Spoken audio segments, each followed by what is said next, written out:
ነው አሁን ለምሳሌ ሴቶች ፌሚኒን መሆን አለባቸው ስቲ ምንድነው ለማለት የምትፈልጊው ሶ ወደ ቀድሞ ኮንቨርሴሽናችን ልመልስሽና የኔና ያንቺ እናቶች የሪዮታ ዓለም ሰለባዎች ነበሩ which is የኔ እናት 50 ምናምኖቹ ላይ ናት I hope you have the same thing እነሱ የተወለዱበትና ያደጉበት ዘመን ማለት ሴት ልጅ እኩል ናት ሴት ልጅ እንዲህ ናት ሴት ልጅን መውጣት አለባት የሚባለው ሲዝን ላይ የወጡ እናቶች ናቸው እኔና አንቺን ያሳደጉን ማለት ነው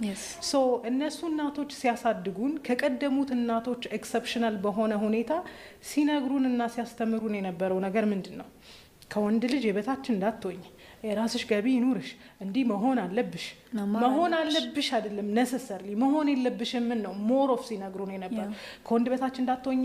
ገንዘብ ሳይኖርሽ እንደዚህ እንዳታረጊ እንዲ አቱኝ የሚለው ነገር ሁሉ ፕሪች ሲያረጉ አሁን ያለነው ፐርሰናሊቲ ዲቨሎፕ አደረገን which is a very aggressive very argumentative ማዳመጥ ማንችል ለነገሮች ሪአክቲቭ የሆነን ሰላማዊ ያልሆነን ሴቶች ሆነን that's what I understand which is ይሄ ነርቸረር የሆነውን ፓርታችንን በቃ ሴትነት የሚታይበትን ፓርታችንን ዶሚኔት አደረግነው በምን በማስኩሊኒቲ ወይም በአግሬሽን you know አብዛኛው የኔ ዘመን ሴት አንቺን ጨምሮ እኔ ስለ ኢንዲፔንደንስ ነው የምናወራው ከባላችን ስለመቀበል አናወራ I remember የሆነ ቪዲዮ አንድ ልጅ ሰርቶ ከባሏ ብር ስትቀበል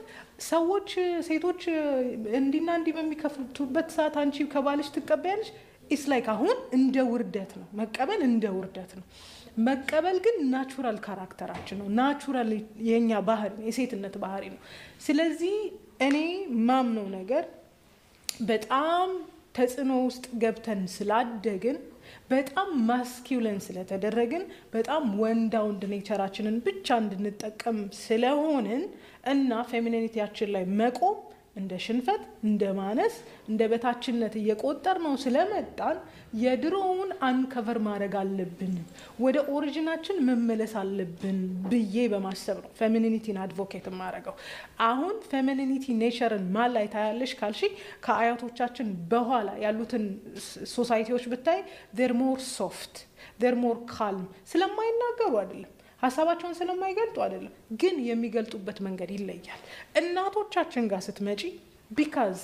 የሪጅም ሰለባ ስለነበሩ የአይዲዮሎጂ ሰለባ ስለነበሩ they're more aggressive ከወንዶች ጋር ሰስቴን የሚያረጉ ሰዎች አይደሉም that's why most of us are fatherless አይደለ አብዛኛው ቤት ስትይ fatherlessዎች ነን ምክንያቱም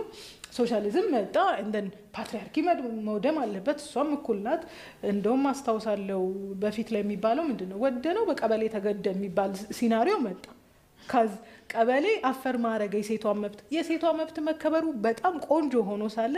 ግን እንደ ፋሚሊን ኮስት አርጓት መሆን የለበትም ኔቸሯን ኮስት አርጓት መሆን የለበትም አሁን ዛሬም ነገም ምለው ነገር የራሳችሁ ነገር ይኑራችሁ be confident have self esteem self awareness ይኑራችሁ ግን እንትናን ኢምፕረስ ለማድረግ የተሻለ ለመሆን አይደለም just for you to be confident እና ምርጫሽን ለማወቅ that's I always say ለዚህ ነው ፌሚኒቲን አድቮኬት ማድረገው ወደ ኦሪጂናችን ይመልሰናል ወደ ማንነታችን ይመልሰናል ወደ ማንነታችን ስንመለስ in peace እንሆናለን ከተፈጠርንበት አላማ ጋር this is what I am preaching ያ ማለት